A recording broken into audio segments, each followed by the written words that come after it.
This episode is brought to you by the NBA. From the squeak of shoes on the hardwood to the tips of their fingers, it's a mesmerizing dance of jaw-dropping dunks, heartbreaking blocks, and mind-blowing steals.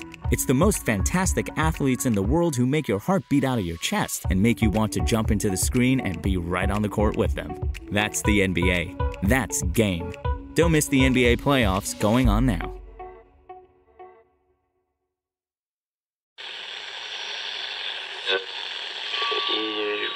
Empire.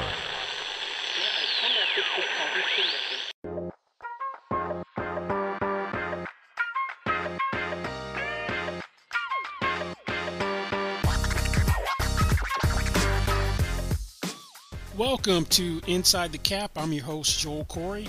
You can find me on Twitter at Corey Joel. That is CORRYJOEL. And also have a regular CBSSports.com column called Agent's Take on NFL salary cap and contract matters.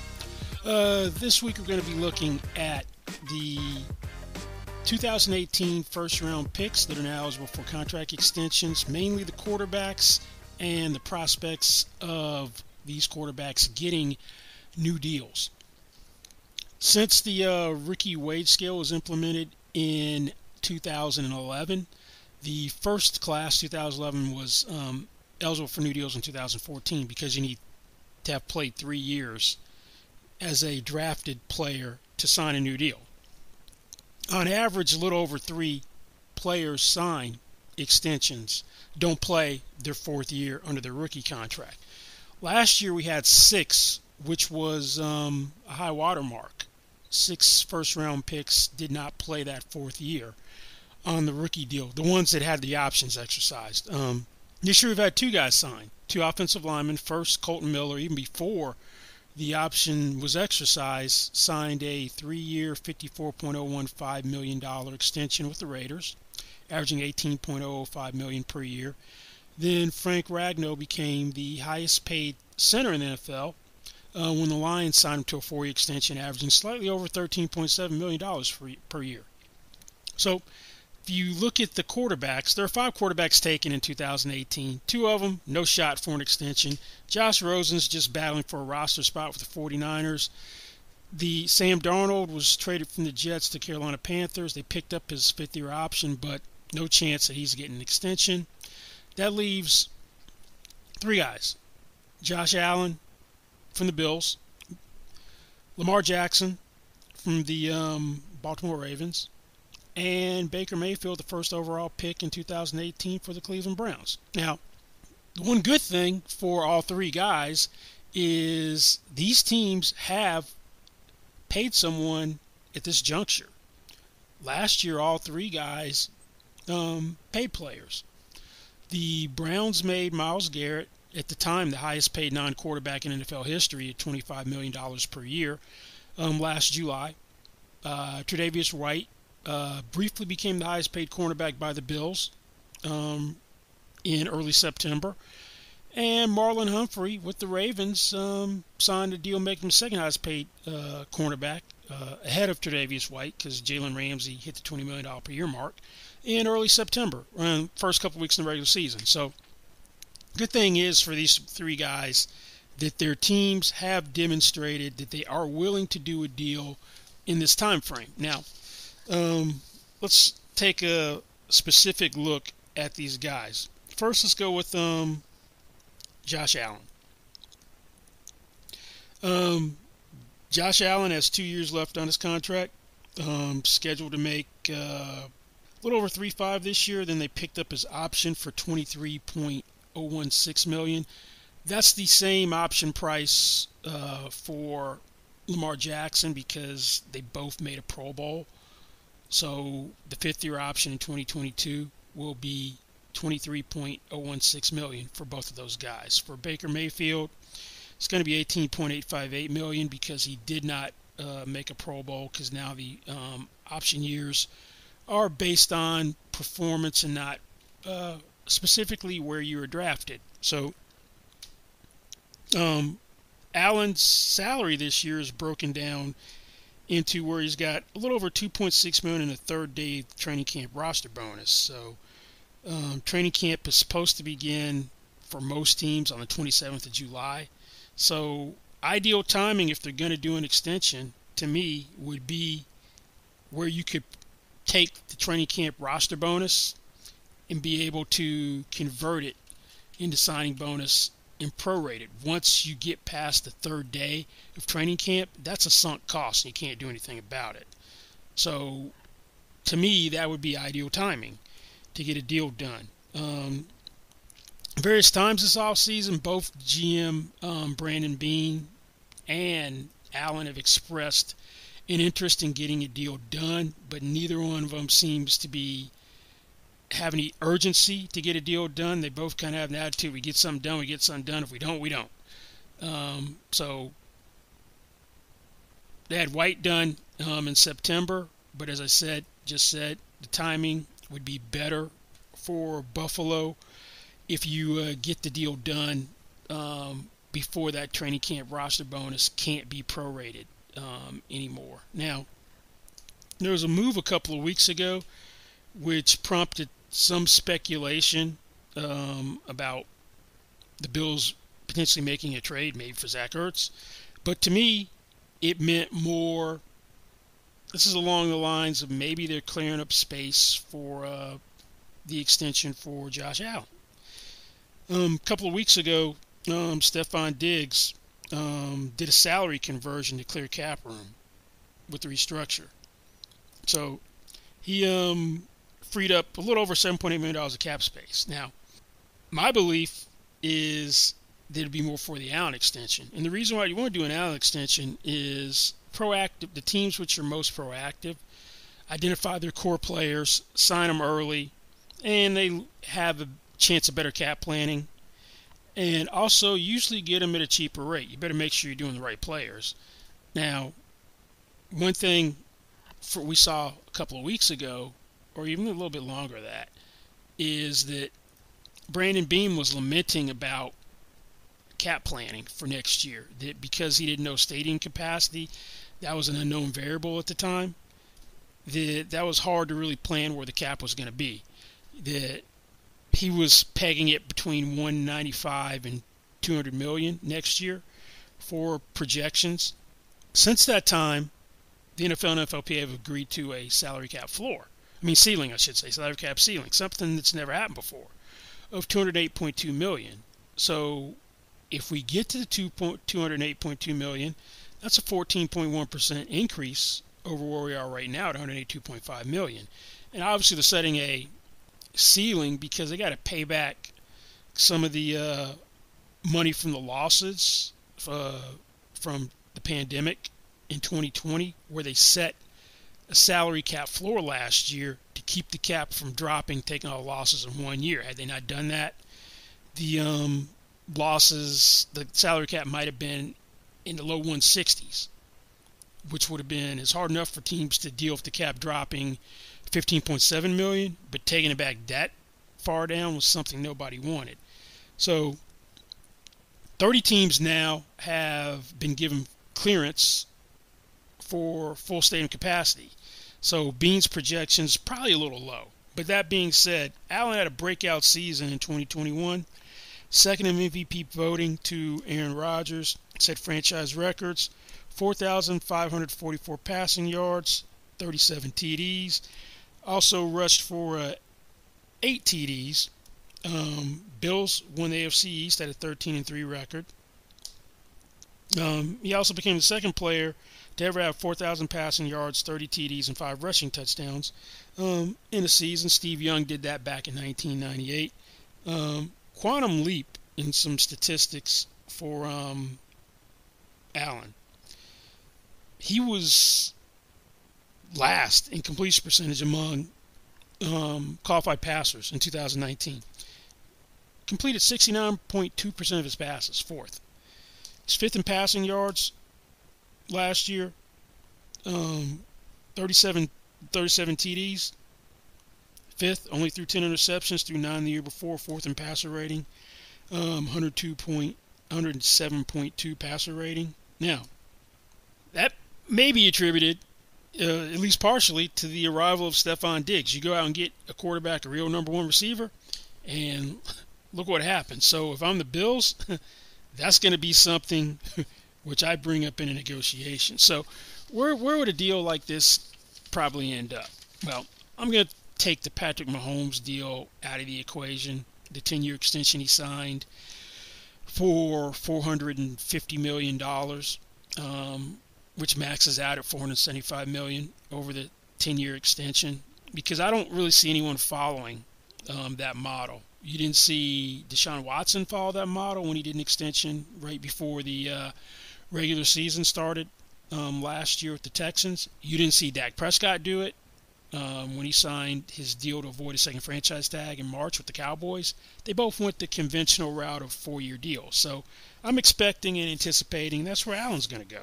Now, that $45 million per year deal for Mahomes, that's going to be an anomaly outlier, at least to me, until we see another quarterback do a lengthy deal like that. And the guarantee mechanisms in it, where the huge roster bonuses, where in some years the roster bonus becomes guaranteed 2 years in advance and some 1 year in advance.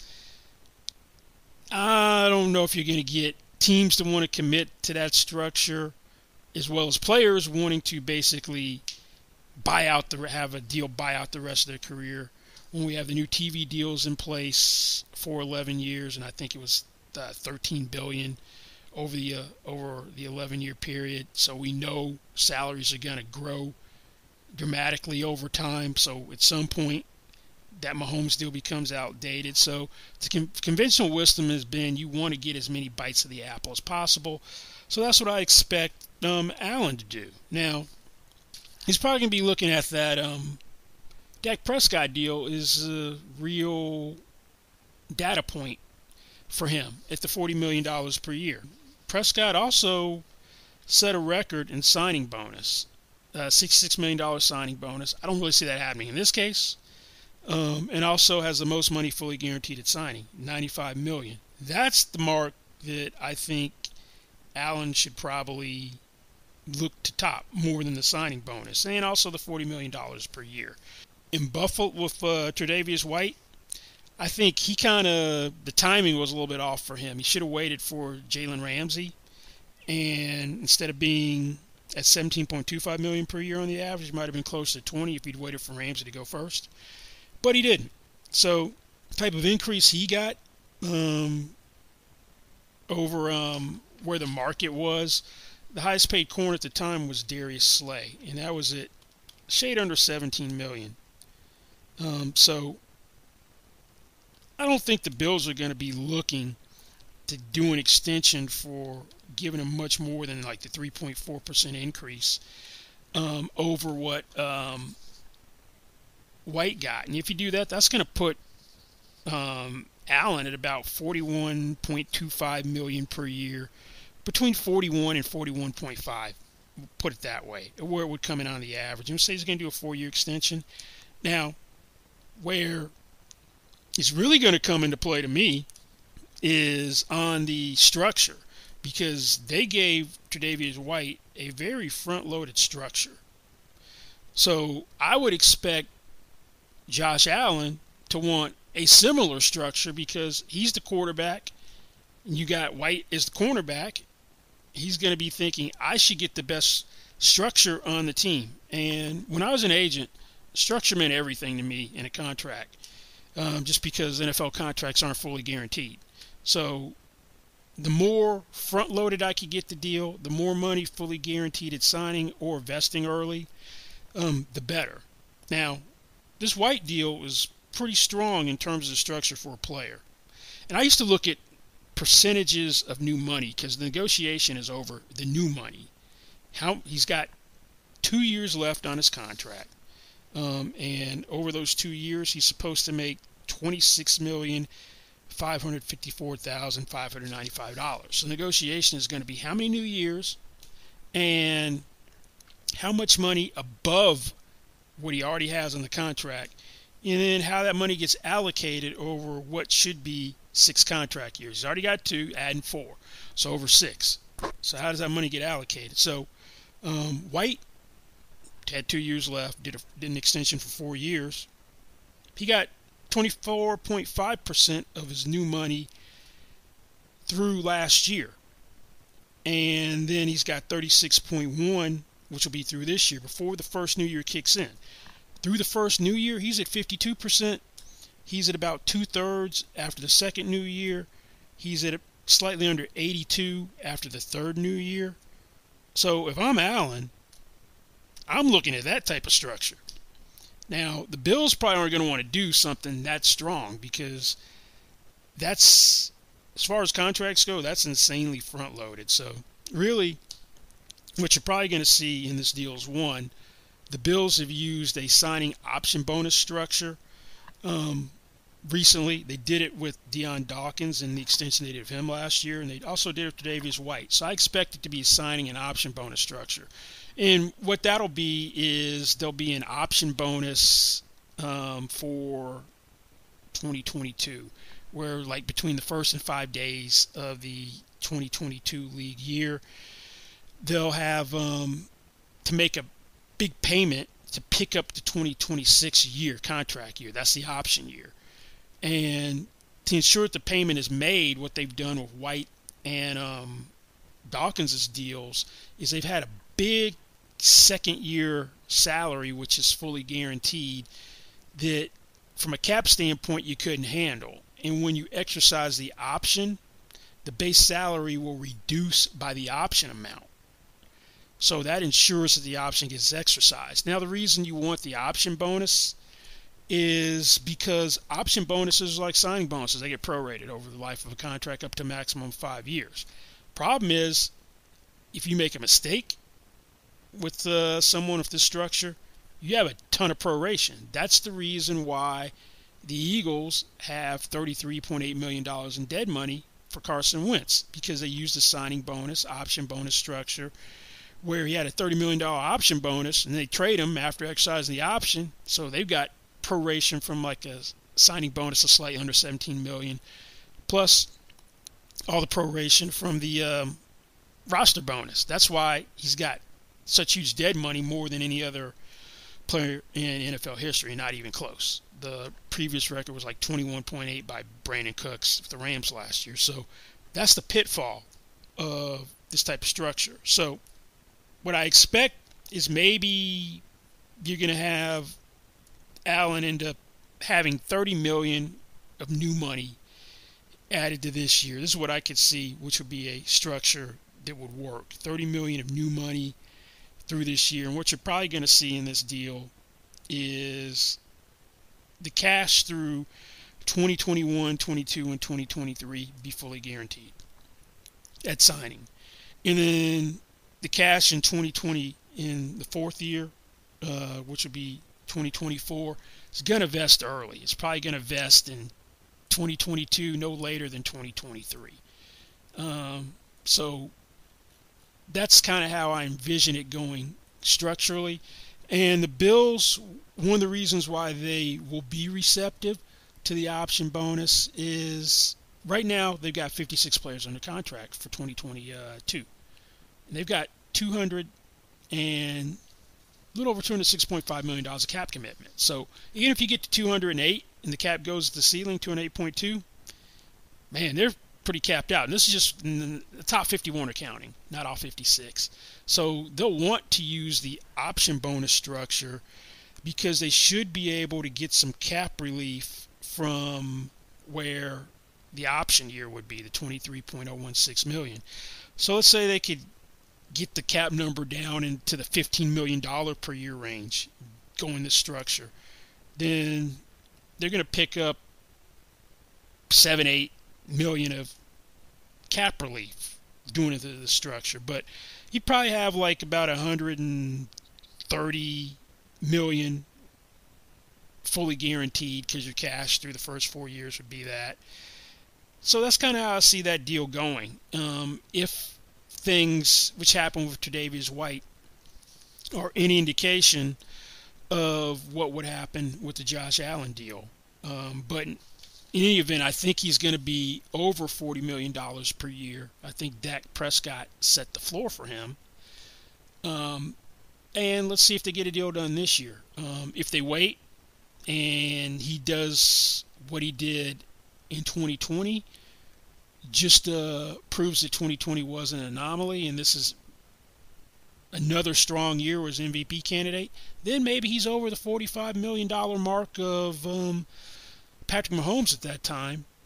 And if you wait, you pay him more, but you got more flexibility for next year because you got the $23.016 million, and you could get more cap room by waiting because you could have a lot more to play with in terms of a signing bonus and dropping his base salary down to his league minimum. You wouldn't have proration coming in from doing a deal this year from any signing bonus you give him. So that's the drawback of waiting. If he is who we think he is, it's going to cost you more, but we'll see if they get the deal done this year, and if they do, whether it's going to be before the third day of training camp when he's got that roster bonus, which comes due, because once you let that date pass, as I said earlier, you no longer can use the roster bonus, which is a little over $2.6 million, to get cap relief and prorate. This episode is brought to you by HP Plus. In a world full of smart devices, shouldn't your printer be smart too? It is with HP Plus. These printers know when they're running low, so you always get the ink you need delivered right when you need it. Plus, you save up to 50% on ink, so you can print whatever you want, as much as you want, anytime you want. Huh, that is pretty smart. Get 6 free months of instant ink when you choose HP Plus. Conditions apply. Visit hp.com/smart for details. What's up? It's Mike Jones from the Football Jones Podcast. I know you're enjoying your time with Inside the Cap, but once you're done, I want to invite you to come over and check out my podcast. Each week, we take a deep dive into some of the most pressing topics around the NFL. High-profile guests from the coach, player, and front office ranks, as well as the top league insiders. Check out the Football Jones Podcast, another fine product brought to you by Empire Media. There are some different dynamics in a Lamar Jackson negotiation than there are in practically any other player, and particularly Josh Allen's case, because Lamar Jackson hasn't had an agent at all, and to my knowledge doesn't have any experienced advisor working with him. Maybe he does, maybe he doesn't, but I don't know who that may or may not be. Now, he did the rookie contract without an agent, which a lot easier to do because the rookie wage scale, when it was implemented in 2011, took a lot of the nuances and complications of negotiating the contract out of the way. That basically you could take a reasonably intelligent preteen, teenager, and they could have gotten the same deal as a seasoned agent, particularly at the back of the first round. Because once you explain how the system works, the deal kind of is what it is based on where you're drafted, and he was the last pick in the first round. So how hard was that? How hard was that deal going to be? Now, veteran contract, far more complicated. We have seen some players without a traditional agent, Bobby Wagner, Laremy Tunsil, DeAndre Hopkins, do just fine. Get very good deals in their own right. I know there was use of advisor in those cases, or team of advisors. Now, the team probably doesn't want to have to deal with this situation, not having an agent, for a couple of reasons. That it's harder to have direct and blunt conversations without an agent being a filter or a buffer. So it could create a little bit of acrimony potentially if, we'll say, the Ravens are telling Lamar Jackson, you know what, you just aren't the same pocket passer as Dak Prescott, Josh Allen, Patrick Mahomes, or the other higher paid quarterbacks in the league. Also, there should be a sensitivity from the Ravens if there is no advisor, potentially taking advantage of Lamar Jackson. So that may act to keep them honest, so to speak, where they're not just like, hey, let's get the best deal possible. And if we can exploit an information advantage or negotiating experience advantage, we will. That may be in the back of the mind, because if they ever do a deal with Lamar Jackson where it is just so inequitable, then they're going to get scrutinized for that. He will also. It'll be like, see, that's why I need an agent if that happened. But I suspect that that's going to be a consideration as well.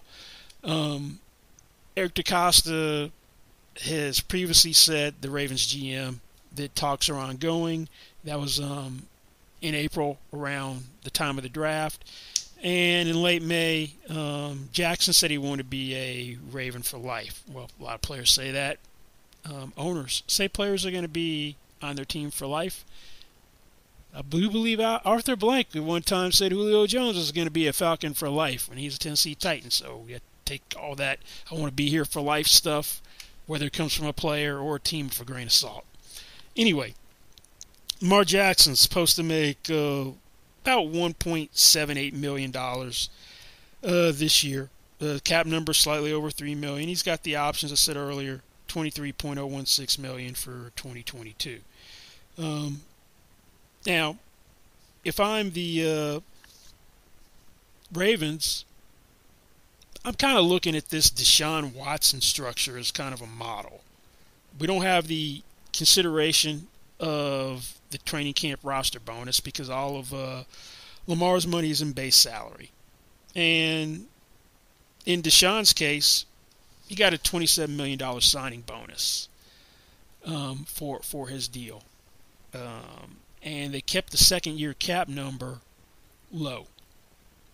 The cap number is $15.94 million. So I'd want to kind of go that route, and then the cap numbers in cash start going up.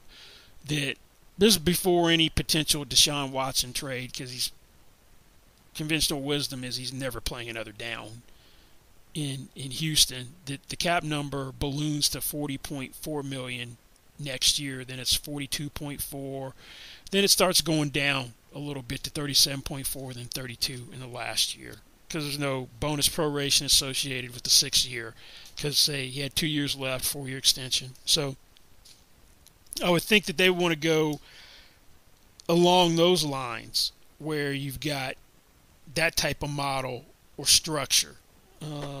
Whereas if I'm Lamar Jackson, what he should be doing is looking at the composite structure. And this is if we're talking 4-year extension. Because he shouldn't want to do the Patrick Mahomes thing. One, if I'm the Ravens, I don't want to do it with him with the roster bonuses because of how much he runs. That he's the best running quarterback in NFL history. So he hasn't taken any big shots yet, but most guys can't sustain that over time. Even Michael Vick, by the time he gotten out of prison and played for Andy Reid in Philadelphia, had become more pocket-oriented, more of a pocket passer than the dual threat he was in his earlier days. Randall Cunningham made that transition. By the time he was in Minnesota, he's not running around like he did early on. Steve Young, there were some thoughts, people told maybe he should be a running back when he was not having very much success in Tampa. He still had the threat to run throughout his career at the 49ers, but he wasn't running like he was. Steve McNair ran a lot early in his career. And by the time McNair was at the tail end of his career, or was like midway through his Titans career, and then with the Ravens, he wasn't running around either. So the concern with the long deal, like Mahomes, would be, could he survive it? Now, the only way I would do that deal is if it's your traditional long deal where you don't have the roster bonuses vesting early, where it ensures that he's on the team a year earlier, or vest early, so it ensures he's on that team, or you have to basically buy him out. Maybe if I would the Ravens, I'd do that early on and then have unsecured roster bonuses, or it's going to be like the Tyron Smith lifetime contract he signed after his 3rd year, where he gave up 8 new years, so it's 10 total years. So it'd have to be something like that if I'm going to be the Ravens and be interested in that. So that's where the whole not having an agent, if there isn't an advisor, could come into play. So I'd really be looking, if I'm Lamar, at on a 4-year extension, a composite of what the cash flow percentages have been for the other quarterbacks who've signed either 4 new years or giving up signed a 4-year deal straight out, like Dak Prescott. And if you look at something like that, after the first new year, they basically have 44% of their money, and then after year 2, 61% of the new money. After year 3, slightly over 80. Deshaun Watson's percentages were slightly better for the team. He's like at 35.3 after the first new year, 59 after year 2, slightly under 80% after year 3. So I would want it to be along those lines. And at the same time, I don't think you're going to get Lamar Jackson for anything less than Deshaun Watson. And the easiest thing for him to do would be to slow play it and see if Josh Allen gets done before those training camp roster bonuses kick in on the 3rd day of training camp, and then go from there and let that really be the guide for his deal. To illustrate where that would be structurally, if you went the composite route instead of the Deshaun Watson route in terms of the structure, then you're probably going to be about $12 million up compared to where, actually 13.5 through the first new year compared to where Watson is. If you're talking $39 million per year, if you got that, the same $156 million over 4 years, you'd be $3.25 million up through the second year, and you'd just be $1 million up through the third year. So it would affect earlier rather than later. Ravens have used that signing option bonus structure. They did it with Ronnie Stanley and Marlon Humphrey last year. If they went the Watson route, they wouldn't need to do it because the cap number next year would be artificially low. And then they could always convert base salary into signing bonus in 2023 if necessary, because teams typically get automatic conversion rights. One thing which I wouldn't be surprised if they got a 5th year, honestly, because the Ravens drove a hard bargain with Ronnie Stanley, who had represented by Rock Nation. That deal came in under where I thought it would. He got the most guaranteed money for an offensive lineman in NFL history, slightly over $63 million. At the time, the biggest signing bonus, which was later eclipsed by David Bakhtiari. But I thought that deal the base value would be over $20 million per year because Laramie Tunsil's at 22, and Tunsil signed for 3 new years. He gave up 5, so length of contract, it may be not that long Mahomes thing. The trend has been 4 new years.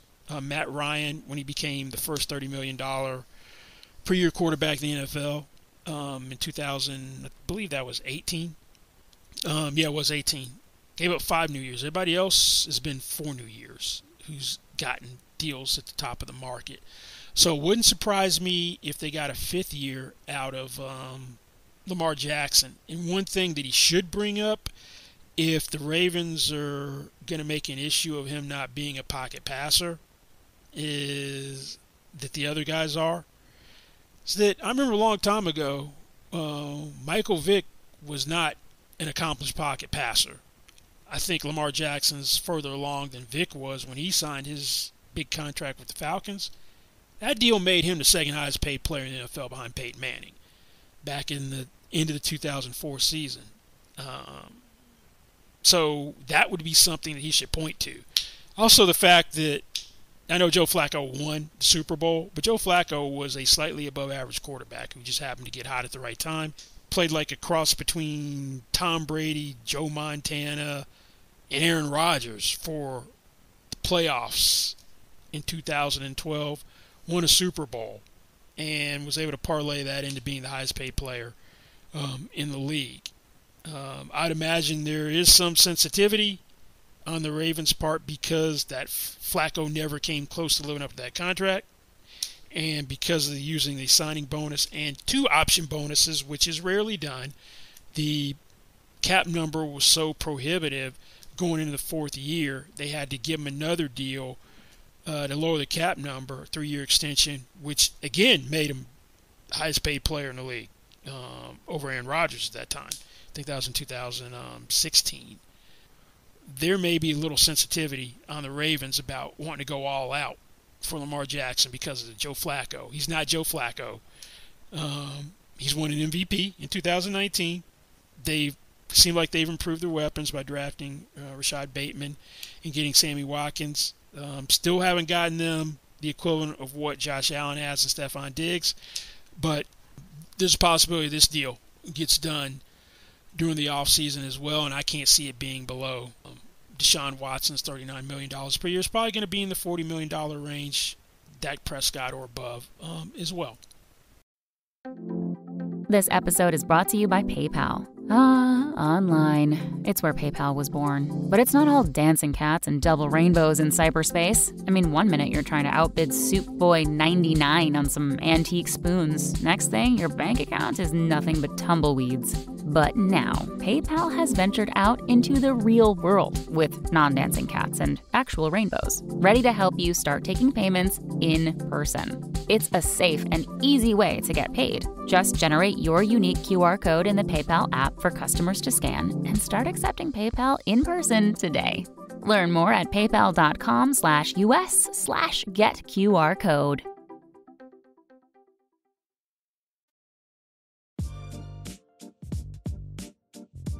Hey there, it's John Keim with the John Keim Report podcast.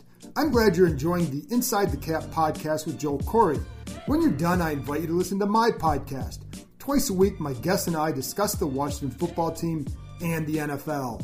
The show features numerous NFL insiders, former and current players and executives, and taps into the insight gained in my 25-plus years covering this franchise. Check out the John Keim Report, another fine product offered by Empire Media. Now, last but not necessarily least today is 2018 first overall pick, Baker Mayfield. The Browns seem to be all in on Mayfield, and are sold that he is the QB of the future that can take them to the promised land. Back in early May, when there were all these hypothetical potential trades for Aaron Rodgers, the Browns were mentioned as one of the teams, and there were reports that there's no interest in trading for Aaron Rodgers because of what Mayfield's done. Seemed to turn a corner during the second part of the 2020 season last year. He had a sophomore slump in 2019, which raised questions of whether he was the guy. He had 21 interceptions in 2019, which was second only to Jameis Winston's 30. He had the second lowest completion percentage at 59.5% among qualified passers. Second lowest QB rating, passer rating among qualified passers. And he was a different quarterback over the second half of the year than he was in the first. Threw for over 2,000 yards, 2,049 yards. Browns went 6-2. He completed essentially 64% of his passes. Had 100.1 passer rating, and cut down on the turnovers. 11 touchdowns and 1 interception last 8 games of the regular season. Browns won a playoff game, had a shot at beating the Chiefs in the divisional playoff round. I don't know if it's coincidence or not, but second half of the year, he excelled without Odell Beckham Jr., who tore his ACL in the 7th game. I don't know if he was trying to force feed Beckham or not, and that attributed to part of it, or was just natural growth. But there are some people who still kind of view Baker as a product of the system. The only thing that matters is whether the Browns view him as a product of the system. And part of that, and I'm sure this will come up in negotiation, is, according to Pro Football Focus, he's got the best offensive line in the NFL. According to Pro Football Focus, he's got the best running game in the NFL with Kareem Hunt and Nick Chubb. Now, speaking of Nick Chubb, the question is Mayfield going to be a priority this offseason? Because you got two guys who are important cogs, one on the offensive line, Wyatt Teller, the guard, right guard, and Nick Chubb, their primary ball carrier, who are in contract years. So do you make them the priority over Mayfield? They did Myles Garrett last year, their first-round pick in 2017 early, and if they'd waited, they'd be paying him more than Joey Bosa. Bosa, a couple weeks later, signed for $27 million per year. You're probably paying Myles Garrett $28 million per year if you wait, or more. So smart move to get him done sooner rather than later. Cap room's not an issue for the Browns, at least this year, because they have been judicious in spending cap room. They've gone out in 2019, were aggressive in free agency and signing Jack Conklin to play right tackle and Austin Hooper to be tight end. But at the same time, still, we're able to carry over more cap room than anybody else in the NFL from the 2019-2020 league year to now. They carried over essentially $30.4 million of cap room, which gives them a higher adjusted cap than most teams. Their adjusted cap is $211.1 million. When the league-wide cap is $182, it is actually the highest adjusted cap. So they're sitting on $20 million of cap room right now. So they can extend all three of those guys if they want to and still be okay in terms of a cap standpoint. They're in such good cap shape that if they do decide to do Baker Mayfield, they can absorb his training camp roster bonus better than the Bills can absorb Josh Allen's. He's got a nearly $4.2 million training camp roster bonus, fifth day of the league year. It's specifically $4,186,770. They can just leave that as is and then go ahead and do the deal and be fine if they chose to do so. If I'm Baker Mayfield and there's any reluctance or hesitancy where they're bringing up, and the Browns are bringing up, yeah, we want to structurally kind of do something a little bit different, or we're not going to be as committed because of the Carson Wentz, Jared Goff deals. And from what I understand, the Browns don't really view those as cautionary tales, but are aware of them. But if they're trying to keep the structure, make it a little more favorable than the traditional deal, or suppress the average, keeping those two deals in mind where they're kind of trying to have their cake and eat it too, I'm not doing a deal from Baker Mayfield. Russell Wilson's at $35 million per year, and that was 2 years ago. And if I think Lamar Jackson and Josh Allen are going to be $40 million per year or more, if I'm Baker Mayfield and his people, I'm like, hey, you got to pay me in that same neighborhood. You at least got to get me to Deshaun Watson or close to it. Otherwise, we can wait. But at the same time, if I'm the Browns, I'd probably focus on Teller and Chubb and put Mayfield on the back burner for now. I'd probably take the temperature to see what they were looking at. And if I thought I could get a deal done which benefited me sooner rather than later, I'd do it. If not, if he wants that type of money with the first digit in the average is a 4, I'm like, yeah, we may pay that to you, but not right now. You go out and you start doing what you did the second half of last year in the playoffs, we'll pay it. But I have some hesitancy about doing it right now. One, I'd want to see how he performs with Odell Beckham Jr. in the fold. If it's the same as it was first half of the year, then I'm probably going to pump the brakes on it. Maybe I'm looking to move Odell, particularly if we're not performing the way we think we are, because the Browns should be one of the favorites to get out of the AFC with the big leap they took last year.